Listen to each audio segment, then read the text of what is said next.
My wife grabbed a microphone at our baby shower and told 70 guests I wasn't the father. I walked out and made one call. Her father went white as a sheet, ran to her, and whispered something that made her smile disappear forever. She had no idea what she just activated. My name is Elliot Hargrove. I'm 44 years old. I own a small company that repairs and resells commercial equipment, the kind of machines that keep diners and distribution centers running. I built it from nothing, just a rented garage and a used truck, and over 12 years I turned it into something worth being proud of. I have a son named Owen. He's 8, gap-toothed, obsessed with dinosaurs, and the single best thing I've ever been part of. And until that Saturday afternoon in March, I believed I had a second child on the way. The baby shower was Natalie's idea from the start. 70 guests, a rented hall in Riverside, pastel balloons, and a catered spread that cost more than my first truck. Her father, Gerald Whitmore, 75 years old, founder of a regional property trust that had been in his family since the 80s, was seated at the head table like he always was, back straight, bourbon in hand, watching everything with those flat boardroom eyes. Owen had been bouncing off the walls all morning. He pulled at my sleeve before we left the house and said, "Dad, do you think it's going to be a boy or a girl?" I told him I didn't know. He said he didn't care, as long as the baby liked dinosaurs. I laughed. That laugh feels like it belonged to a different man now. The room was full and loud when Natalie took the microphone. I was standing near the back, talking to a supplier I hadn't seen in a year, when the noise faded. Natalie had that look on her face, the one she wore when she'd already decided something and won an audience for it. She raised her glass, smiled at the room, and then turned her eyes directly to me. "I think it's time everyone knew the truth," she said, her voice bright and clear and utterly calm. "Elliot isn't the father." The room didn't gasp. It just stopped. Conversations cut off mid-sentence. Someone's fork hit a plate. I stood there holding a glass of sparkling water, completely still, while 69 people stared at me. I didn't shout. I didn't move toward her. I set the glass down on the nearest table, buttoned my jacket, and walked outside. The parking lot was warm and quiet. I pulled out my phone, scrolled to one contact, and pressed call. 2 rings. "It's time," I said. "Initiate everything we discussed."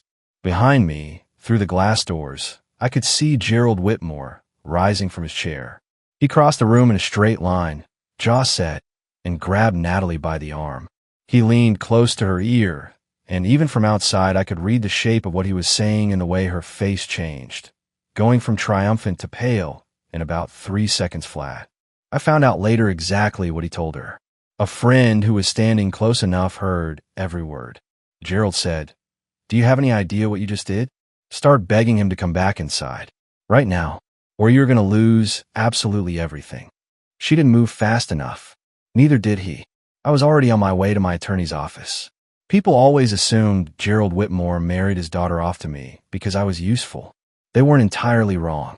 But the full story is more complicated than that. And if you want to understand why one phone call in a parking lot could unravel a decades-old family empire, you need to understand how it was built and who Gerald trusted to hold it together. I met Natalie at a trade show in Phoenix 11 years ago. She was walking the floor with her father, learning the business, or pretending to. I was there trying to sell refurbished commercial freezer units to restaurant chains. Gerald cornered me in my booth, looked at my spec sheets for about 45 seconds, and said, "You actually know what you're doing." Coming from him, that was practically a marriage proposal. Natalie and I got serious within the year. Gerald warmed up slowly, the way cold engines do, reluctantly, and only under pressure. But by the time we married, something had shifted between us. He'd seen me handle a contract dispute, watched me turn a failing equipment deal into a profitable resale, and somewhere along the way he stopped testing me and started talking to me like a partner. Owen came along 3 years into the marriage. Gerald held him in the hospital room with the careful stiffness of a man who'd never quite learned tenderness, and I saw something move behind his eyes that I hadn't seen before. He didn't say much. He didn't need to. 2 years after that, Gerald called me into his home office, a room that smelled like old wood and bourbon and decisions, and laid it all out. His sons, Natalie's 2 brothers, had proven themselves spectacularly unreliable. One had burned through a property development fund, chasing a resort concept in New Mexico that never broke ground. The other had spent the better part of a year consulting for a startup that turned out to be a vanity project for a college roommate. Gerald was 73 by then, and he was done pretending his bloodline was going to protect his legacy. I need someone who reads a balance sheet the way a mechanic reads an engine, he told me, pouring 2 glasses without asking. That's you. Not my boys. You. What he handed me wasn't just a title. It was operational control of the Whitmore Family Trust, real estate holdings across 3 states, a commercial property portfolio, 2 private foundations, and a set of governing documents thick enough to stop a door. Buried inside those documents, on a page most people would never reach, was a clause his attorney had drafted years earlier after a quiet family scandal. A morality clause, the kind that gave the acting trustee, me, full authority to freeze distributions and assets if any named beneficiary engaged in conduct deemed publicly damaging to the family's reputation. Gerald never mentioned it directly. I found it myself during my first full read-through. I flagged in the margin, filed it away, and didn't think about it again for years. Until I needed it. The week before the baby shower, something shifted. Natalie was distracted in a way that had edges to it. Not the soft distraction of pregnancy fatigue, but something sharper, like she was rehearsing something in her head. She snapped at Owen twice over nothing.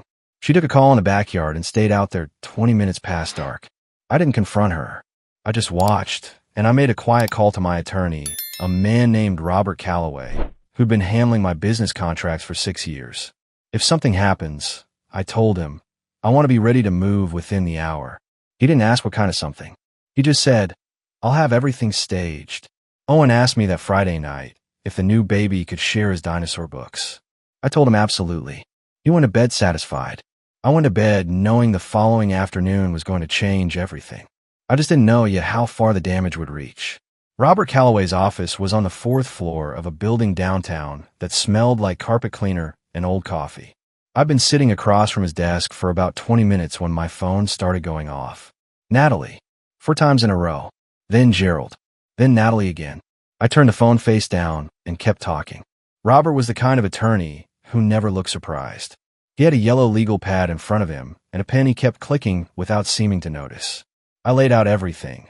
The clause, the documentation I'd already pulled together over the previous 3 weeks, the nature of the public incident. He listened without interrupting, made 6 lines of notes, and then said, You understand this is going to move fast once we file. I told him that was exactly what I wanted. By the time I got home that evening, Natalie's car was in the driveway, and every light in the house was on. Owen was at my mother's. I'd arranged that the morning of the shower, just in case. I walked in through the garage, set my keys on the counter, and poured a glass of water. Natalie came down the stairs like she was expecting a fight. She had that look, jaw forward, eyes sharp, shoulders set. She'd changed out of the shower dress into jeans and a sweater, which somehow made the whole thing feel more deliberate. You need to stop whatever you started, she said. Call Robert and tell him to stand down. I drank some water. No, Elliot. Her voice had that particular edge she used when she thought volume alone could move me. This is insane. You're going to blow up our entire family over one moment. You blew it up, I said. I'm just filing the paperwork. She crossed her arms. My father will reverse it. He'll call the board and have your access revoked before the week is out. I set the glass down and looked at her directly. Natalie, your father made me executive with full, irrevocable authority. His words, his attorney, his signature. He can call whoever he wants. The clause is already triggered. The freeze is already in motion. And there is nothing in that document that allows him to override my decision unilaterally. You might want to read page 47 of the charter before you make any more promises about what he can fix. The certainty in her face flickered. Just for a second. This is about more than today. I continued. You've been pulling away for 8 months. You stopped talking to me like a partner. You started managing me like a problem. And now you stood up in front of 69 people and told them our baby isn't mine. That isn't a moment. That's a conclusion. You're being dramatic, she said, but her voice had less steel in it now. I'm being accurate, I replied. There's a difference. She tried 3 more angles over the next 40 minutes. She said I was punishing Owen. I told her Owen was protected. His trust allocation was structured separately, and I hadn't touched it. She said I was humiliating her. I said she'd handled that herself. She said her father would tell the board I'd acted in bad faith. I told her to have him try, and reminded her that the compliance committee included two of Gerald's most conservative cousins, neither of whom had forgotten the New Mexico resort disaster. That one landed. She sat down on the couch and went quiet for a moment. When she spoke again, the anger was gone and something smaller had replaced it. What do you want from me, Elliot? Right now. I picked up my keys. Nothing. I'm going to get Owen from my mother's.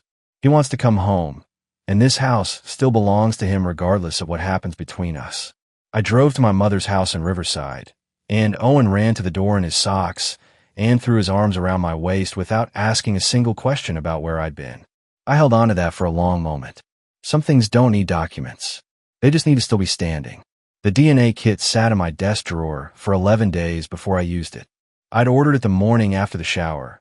Same day I met with Robert, while my phone was still face down on his desk. It wasn't impulsive. It was the question I'd been refusing to ask out loud for months. And once Natalie had answered the public version of it in front of 69 witnesses, I figured I owed myself the private version too. Owen didn't know anything was happening. He went to school, came home, ate cereal for breakfast, and argued about bedtime, and built increasingly ambitious dinosaur habitats out of cardboard boxes in the hallway. I watched him and tried not to do the math on his features. Try not to notice the way he squinted when he concentrated, the same way I do. Try not to notice, and noticed anyway. I swabbed the kid on a Tuesday evening while he was asleep. Sent it off Wednesday morning on my way to the shop. Went back to work, 2 industrial refrigeration units in for overhaul, a commercial oven needing a full control board swap, and kept my hands busy while my head ran laps. The results came back on a Thursday, 11 days later. I was sitting at my workbench when the email notification hit my phone. I put down the socket wrench, wiped my hands on a shop rag, and opened it. Owen James Hargrove. Probability of paternity, 99.98%. I read it twice. Then I set the phone down on the bench and sat very still for about 2 minutes. He was mine. Completely, mathematically, unambiguously mine. I don't know exactly what I've been bracing for. I told myself I was prepared for either result. But sitting there in my shop with grease on my forearms and that number on my screen, something I hadn't realized I was holding released all at once. And I had to put both hands flat on the workbench to keep from doing something embarrassing. He was mine. That evening I picked Owen up from school and took him to get burgers. His choice, always the same place. Always a double cheeseburger with no pickles. We sat in a booth by the window, and he talked about a project his class was doing on volcanoes, and whether volcanoes were more dangerous than asteroids, and what would happen if a volcano erupted inside a city. I listened to every word. At one point, he looked up from his food and said, "Dad, are you and Mom going to stop living together?" Kids don't ease into things. I've always admired that about them. Things are going to change, I told him honestly, but I'm not going anywhere. Not from you. That part stays the same no matter what. He thought about this for a moment, chewing.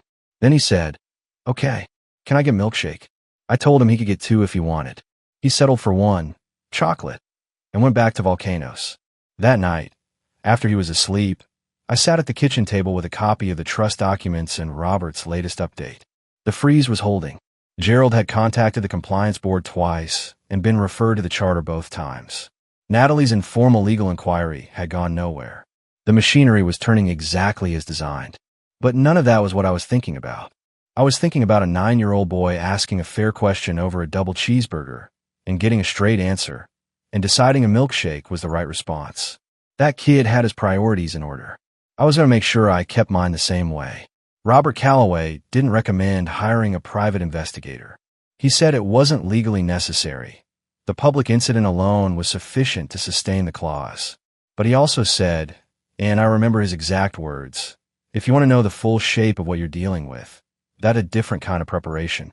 He slid a business card across the desk without making it a suggestion. Just information. I called the number that evening.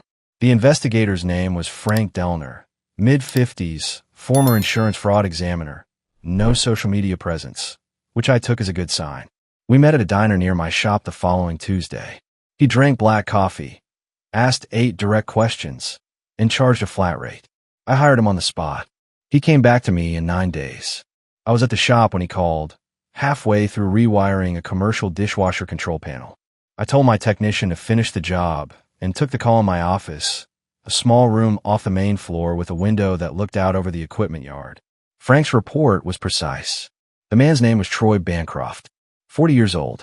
He worked as a regional sales director for a commercial kitchen supply company, the same industry I operated in, which explained how paths had crossed. He and Natalie had apparently met at an industry networking event 14 months ago. Frank had photographs, time-stamped, from 3 separate locations. A restaurant in Pasadena, a hotel parking structure in Burbank, a coffee shop 2 blocks from Owen's school. That last one sat in my chest like a hot coal. There was more. Troy Bancroft had no idea Natalie was pregnant. Frank had confirmed this through a source inside Troy's workplace, an assistant who'd overheard a phone conversation in which Troy expressed, with some agitation, that he'd just learned about the baby shower announcement through mutual industry contacts and had no prior knowledge of Natalie's pregnancy. He was, by all accounts, blindsided. So she'd been using him without telling him. And she'd been using me as the financial floor she planned to land on.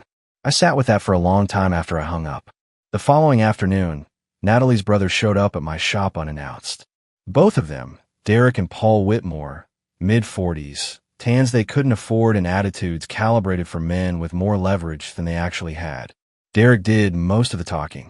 He stood in my equipment yard in a sport coat and told me I was making a mistake, that the family would come together to resolve this privately, that I should stand down and let Gerald handle it. I listened to the whole thing without interrupting. When he finished, I said, "Are you done?" Derek blinked. "Elliot, I'm trying to. I have 2 cameras covering this yard," I said. "One at the gate, one on the south wall.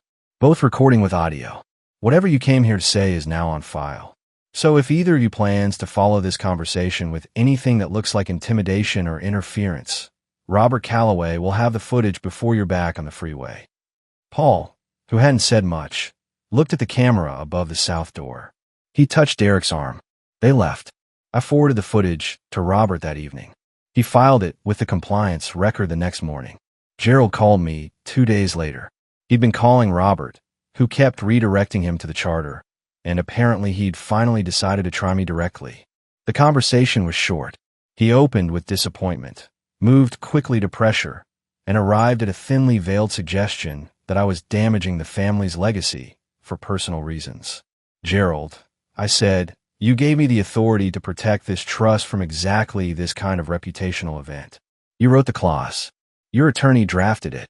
Your signature is on every page. If you'd like to argue that I'm misusing my authority, you're welcome to take that position to the compliance board. I'll see you there." He went quiet. Then, in a lower voice, he said, "She's my daughter." "I know," I said, "and Owen is my son. I have the paperwork to prove it." He didn't respond to that. The call ended shortly after. That night, I sat in Owen's doorway after he fell asleep and watched him breathe for a while. He was curled around a stuffed triceratops he'd had since he was 3, 1 foot hanging off the edge of the mattress. Completely peaceful, completely unaware. I thought about Troy Bancroft, who hadn't known about the pregnancy. I thought about Natalie, who'd planned the entire choreography of that shower with a precision that still impressed me in a grim sort of way. I thought about Gerald, who'd built an empire and handed the keys to the one person he trusted, and was now discovering what that actually meant. And then I stopped thinking about all of them and just watched my son sleep. Some problems you solve with documents. Some things you just have to protect.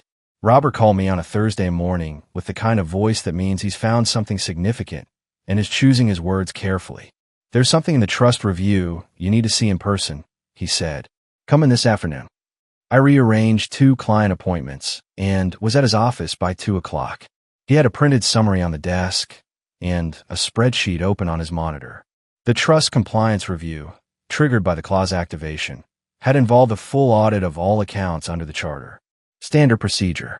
What wasn't standard was what the auditor had surfaced in the offshore account structure. Over a period of approximately 4 years, a series of transfers had moved funds from one of the Trust Delaware foundations into a private account in Gerald's name alone. The transfers were small individually, between $8,000 and $20,000 each, but there were 41 of them. The total was just under $900,000. I sat in the chair across from Robert and looked at the spreadsheet for a long time without speaking. "Is this tax evasion?" I asked. "That's for a forensic accountant to determine. Robert said carefully. What I can tell you is that these transfers were not authorized under the trust governing documents, and, as acting executive, you are required to flag and report them to the compliance board. I leaned back. Gerald did this himself. The account is in his name. The transfer authorizations carry his digital signature.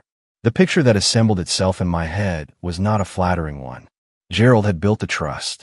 He'd made himself the patriarch, the architect, the moral authority. He'd lectured his sons about fiscal responsibility while quietly moving $900,000 out of a foundation account and into his personal holdings. He'd handed me the keys to the vault, never imagining I'd look in the corners. "File it," I said. Robert paused. "Elliot, you understand that this implicates Gerald directly. It could trigger a tax authority review. It could affect his personal." "I understand," I said. "File it." He nodded and made a note. I drove back to the shop and sat in my office for 20 minutes before doing anything else. I wasn't angry at Gerald. I was something colder than angry. I was finished being surprised. The man who told me I was the only one he trusted had been running his own side account the entire time. Everyone in that family had an angle. The difference between them and me was that mine was in writing, authorized, and entirely above the table. I called Gerald that evening. He answered on the first ring, which told me he'd been waiting. "The compliance audit found the Delaware transfers," I said. "I've instructed Robert to report them to the board." Silence. "Then, Elliot, those are private arrangements that predate your—" "They don't predate the charter," I said, "and they're not authorized under it. You know that. I built that trust," he said, his voice dropping. "I built everything in it." "I know," I said, "which means you knew exactly what the rules were when you broke them." Another silence. Longer this time. "What do you want?" he asked finally. Not demanding, just tired. "I don't want anything from you, Gerald. I'm not using this as leverage. The rules require reporting, and I'm following the rules. The same rules you put in place. If you'd like to get ahead of this with the board yourself before the formal filing, you have about 48 hours. I hung up and sat in my car in the parking lot of my own shop, listening to the equipment hum through the walls. Compressors cycling. Fans running. The ordinary sound of things functioning as designed. I never wanted any of this. The trust, the authority, the audit, the confrontation with a 75-year-old man who thought he'd retirement-proofed himself by trusting the right son-in-law. I just wanted to run my business, raise my son, and go to bed without a stone in my chest. But here I was, and the job wasn't done yet. The family court filing landed on a Tuesday. Natalie's attorney, a man named Victor Prass, who specialized in high-asset divorce, and had the kind of quiet confidence that comes from winning enough cases to stop worrying about the ones he might lose, submitted an emergency motion claiming that my invocation of the trust clause constituted financial coercion and created an environment of emotional duress for a pregnant woman. He requested immediate restoration of Natalie's access to trust distributions and a temporary freeze on any further asset reviews. Robert Calloway had the response filed by Thursday afternoon. I sat in his office while he walked me through it. The counterfiling was precise and methodical. 41 pages that addressed every claim Prass had made, cited the specific charter language authorizing my actions, and attached, as exhibits, the video documentation of the baby shower incident, the compliance board's preliminary findings, and a certified copy of the trust governing documents, including the morality clause and its definition of reputational harm. "The emergency motion is a standard opening move," Robert said, leaning back in his chair. "He's trying to create urgency where there isn't any. The clause language is airtight. A family court judge isn't going to override a private trust's internal governance on the basis of emotional duress without substantial evidence of misconduct, and there is no misconduct here." The judge denied the motion within 48 hours. Standard operating procedure, inadequate basis for emergency relief. Prass refiled as a standard petition. Robert said we'd respond in the normal course, and not to lose sleep over it. I wasn't losing sleep over the legal process. I was losing sleep over Natalie's next move. It came on a Friday evening. I picked Owen up from school, and he was quiet in the back seat in a way that wasn't his usual quiet. Owen's silences are normally the kind that precede a question about dinosaur biology or whether black holes make noise. This one was different. He was looking out the window and holding his backpack in his lap like he was cold. "Mom called the school today," he said, about 2 minutes from home. I kept my eyes on the road. What did she say? She told Mrs. Alderman that I should go home with Grandpa Gerald after school on Fridays from now on. He paused. Mrs. Alderman called you, right? She did, I said. Mrs. Alderman had called me at noon, and I'd already spoken to the school's administrative coordinator about authorizing pickups. My name was the primary contact. Gerald's was not. I told Mrs. Alderman I wanted to go home with you. Owen said. I glanced at him in the rearview mirror. You did? Yeah. He shrugged with the particular casualness of an 8-year-old trying not to make a big deal out of something that was a big deal. I didn't want to go to Grandpa's without knowing if you knew. I pulled into our street and stopped at a light. Owen, you did exactly the right thing. And for the record, wherever you go after school, I will always know about it ahead of time. That's a guarantee. He nodded and seemed to settle.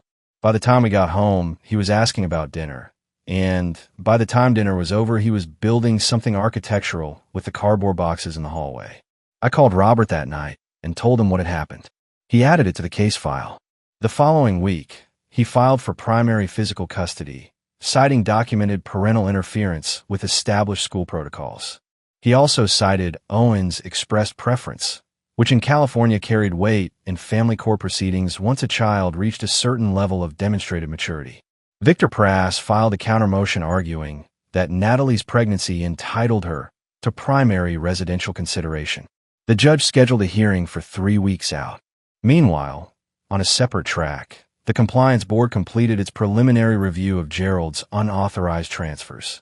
The board, chaired by Gerald's own cousin, a conservative retired banker named Arthur Felton, who had no patience for what he privately called family accounting creativity, issued a formal finding of unauthorized distribution. The matter was referred to the trust's forensic accountant and, per reporting requirements, flagged to the relevant tax authority for review. Gerald called me the night the finding was issued. It was almost 10 o'clock. He sounded older than he had 3 weeks ago, which I hadn't thought was possible. Arthur Felton called me this afternoon, he said. 22 years we've been in the same Sunday golf group. I know, I said. Was that necessary, Elliot? Flagging it to the tax people. It was required, I said. Charter, Schedule 7. Robert reported it because it's mandatory. I didn't have discretion, and neither did he. A long pause. I built that trust from nothing. 40 years. I know you did, I said. Which is why the rules you wrote for should apply to everyone, including you. He didn't respond right away. When he did, his voice had shifted into something that wasn't quite an apology, but was in the same neighborhood. I misjudged some things, he said. About Natalie. About what she was capable of. So did I said. For about 8 years. We left it there. Not warm. Not cold. Just two men who'd both been outmaneuvered by someone they'd trusted and were now dealing with the aftermath in different ways. The following Monday, Troy Bancroft filed a voluntary acknowledgement of paternity claim through a family law attorney in Pasadena. He'd apparently retained counsel the week before. Robert told me this was actually helpful. It meant the question of the unborn child's legal parentage would be resolved through proper channels without me being named in any contested proceedings. The biology was clear. The paperwork would follow. I wasn't named as the father. I wasn't going to fight to be.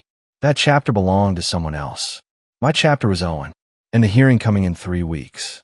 And the quiet, ordinary Tuesday morning when I dropped him at school and he turned around at the gate, gave me the same two-fingered wave he always gave, and disappeared through the doors without looking back. That wave was worth every document I'd filed.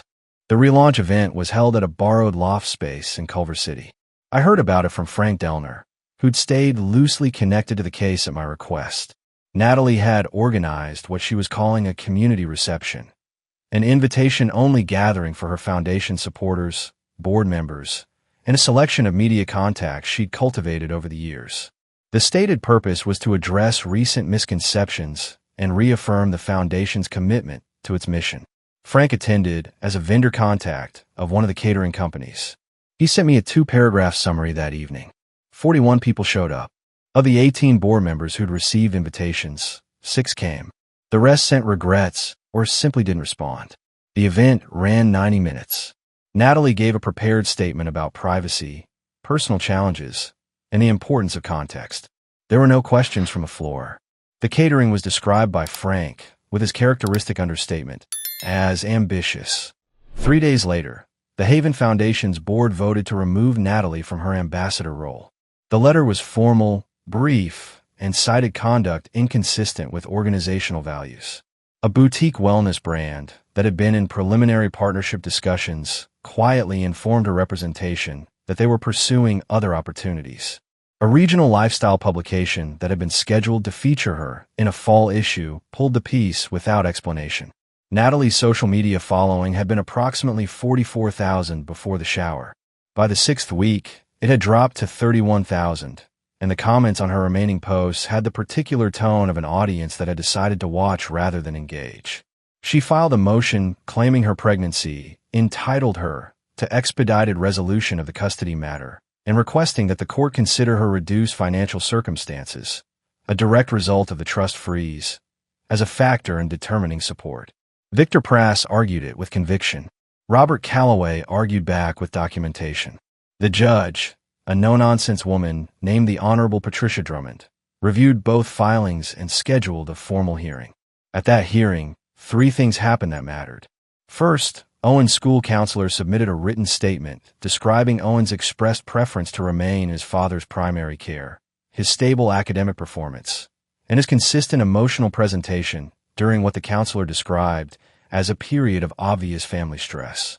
Second, Judge Drummond declined to treat the trust freeze as a relevant factor in support calculation, noting that the freeze resulted from documented conduct by the petitioner, not from any action by the respondent that reduced available resources.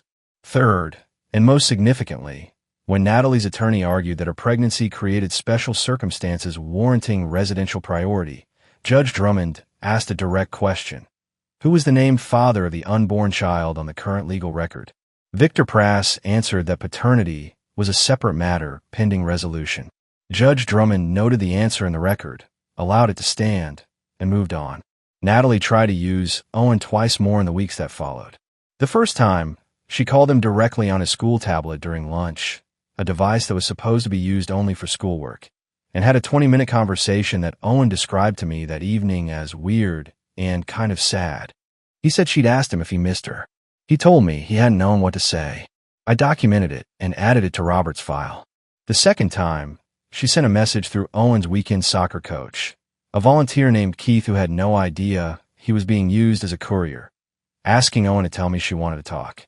Owen came home from practice, relayed the message word for word with the matter-of-fact accuracy of a child who doesn't yet understand adult subtext, and then asked if he could have a popsicle. I gave him the popsicle and called Robert.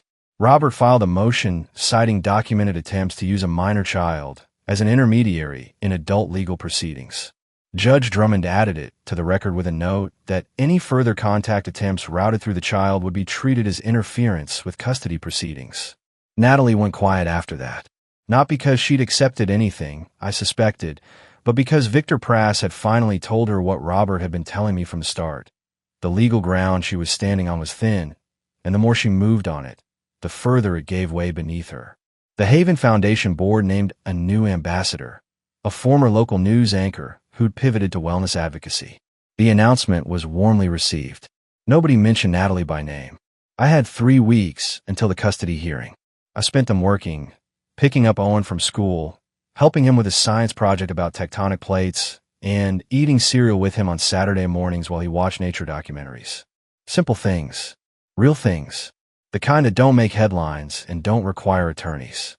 The kind that hold. The custody hearing was scheduled for a Tuesday morning in a family court building in downtown Riverside that smelled like floor wax and recycled air. I arrived 20 minutes early with Robert Calloway, 2 folders of documentation, and the particular stillness that comes from knowing you've done everything you could do before walking through a door. Victor Prass was already there with Natalie when we arrived. She looked composed in the way people look composed when they've worked at it. Hair neat, expression neutral, hands folded on the table. I sat across the room and didn't stare. Judge Patricia Drummond ran a tight courtroom. She'd reviewed the filings in advance, which was clear from the way she moved through the proceedings without pausing to orient herself. She asked direct questions, accepted direct answers, and had the particular impatience of someone who'd been in family court long enough to recognize a manufactured argument from a genuine one.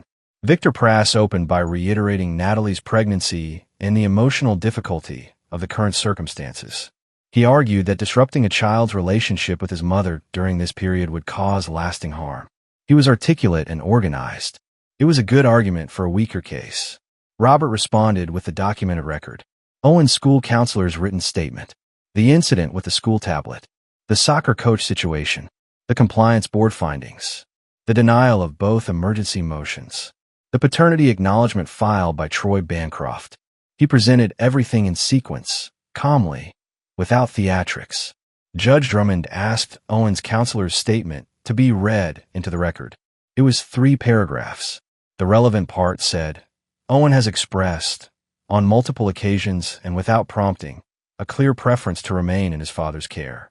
He is emotionally stable, academically consistent, and demonstrates a secure attachment to his father that I would consider a primary protective factor during this transition period. Judge Drummond granted me primary physical custody of Owen. She established a structured visitation schedule for Natalie, 2 weekends per month and 1 midweek evening, with all exchanges to occur at a neutral location and all communication between parents to be conducted through a designated co-parenting app. She noted the previous attempts to use Owen as an intermediary and stated plainly that any recurrence would be treated as a violation of the parenting order. Natalie said nothing when the ruling was read. She kept her hands folded. Victor Prass wrote something on his legal pad. I thanked Robert in the parking lot. He said I'd done the work, and the outcome reflected it. We shook hands, and he drove away. I sat in my truck for a moment before starting the engine. Owen was at school. I was picking him up at 3:15. Same as every Tuesday. He didn't know about the hearing. I was going to tell him simply, in the right words, that evening. The call came 12 days later. It was Gerald. Not his usual measured tone. Something thinner, more careful. He said Natalie had been admitted to Riverside University Health System the previous night. She'd gone into early labor at 34 weeks. There had been complications. The baby had been delivered by emergency procedure. The baby was alive. Small, in the NICU, but stable. Natalie was recovering. I sat with that for a long time. Gerald didn't ask me to do anything. He just told me, the way a man tells someone information he thinks they deserve to have regardless of the circumstances. Thank you for calling, I said. She made her choices, he said. So did I. But she's still my daughter. I know, I said. We ended the call without pretense. I went and picked up Owen from school, and on the way home I told him, carefully and simply, that his mother had been in the hospital but was okay. He was quiet for a moment, then asked if the baby was okay too. I told him the baby was small, but being looked after by good doctors. He nodded and looked out the window. After a minute he said, Dad, can we get a fish tank? I laughed. Actually laughed, the first real one in weeks, and told him we could look into it. Troy Bancroft visited the hospital the following day. Gerald told me that too, in a later conversation. He'd sat in the NICU and held his daughter for 20 minutes. Whether that amounted to anything going forward was between the two of them and whatever attorneys they'd eventually involve. That wasn't my story anymore. Mine was the kid asking about a fish tank. 8 months after the hearing, I bought a house on Clement Street in a quiet neighborhood in Corona. 3 bedrooms, a 2-car garage. I immediately converted into a workshop annex, a backyard with room for Owen to do whatever Owen was going to do next. I paid cash. Not from the trust. Not a cent of it had ever touched my personal accounts, and I'd kept it that way on principle.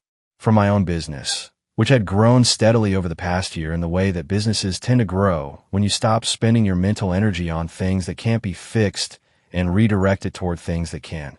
Owen chose his room on the first walkthrough.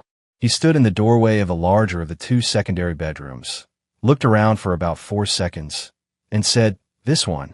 He had a vision. I didn't ask questions. We spent a Saturday painting it. He decided on a deep forest green, an unusual choice for an 8-year-old, but Owen had always had definite opinions. I did the cutting in along the ceiling while he handled the roller on the main walls with the focused intensity he brought to anything he cared about. By the time we were done, the room smelled like paint and looked like a forest, and Owen stood in the middle of it with green specks on his forearms and said it was perfect. I started a new service line that fall, preventive maintenance contracts for commercial kitchen equipment, bundled with the repair and resale work I'd been doing for years. It was the kind of steady, recurring revenue that stabilized a business through slow seasons. Within 4 months, I had 11 contracts. Within 7, I had 19. Gerald settled with the compliance board in the spring. The terms weren't public, but Robert told me they involved a significant repayment to the trust foundation accounts and a restructuring of his remaining personal involvement in trust affairs. He retained his family patriarch status and name. The operational authority stayed with me. He called me the day after the settlement was formalized. He said, "I owe you a conversation I should have had with Natalie 10 years ago." I told him it wasn't on him alone. He said maybe not. We agreed to disagree about the proportions. Natalie's visitation had settled into a workable rhythm. She showed up on her scheduled weekends, was present and appropriate with Owen, and communicated with me through the co-parenting app without drama.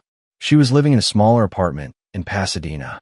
Her foundation work was reduced to a single advisory role with a nonprofit she'd been involved with before everything collapsed. It wasn't the life she designed for herself, but it was a functioning one. Troy Bancroft had acknowledged paternity of the baby, a girl, I'd been told in passing. Whether he and Natalie had any kind of arrangement beyond that, I genuinely didn't know and didn't seek to find out. The fish tank happened. Owen named his 3 fish after prehistoric marine reptiles: Plejo, Mossy, and Gary, the last of which he admitted was not historically accurate, but felt right. I told him Gary was an excellent name for a fish. He agreed. On a Sunday in November, about 9 months after the day everything broke open in that shower hall in Riverside, I was in my workshop annex with the garage door up, working on a commercial espresso machine someone had dropped off for a complete overhaul. Owen was in the backyard throwing a tennis ball against the fence with the rhythmic patience of a kid who can entertain himself for hours. The afternoon light was flat and warm. The neighborhood was quiet. He came to the garage doorway at some point, ball in hand, and watched me work for a minute. "Dad," he said, "is this what it's going to be like now?" I set down the wrench and looked at him. "More or less. What do you think?" He considered it with the seriousness the question deserved. Then he shrugged, bounced the ball once on the concrete floor, and said, "I like it." He went back to the yard. I picked up the wrench and went back to work. Some things you build from nothing. Some things you rebuild from what's left. Either way, the work is the same: steady hands, the right tools, and enough patience to see it through to the end.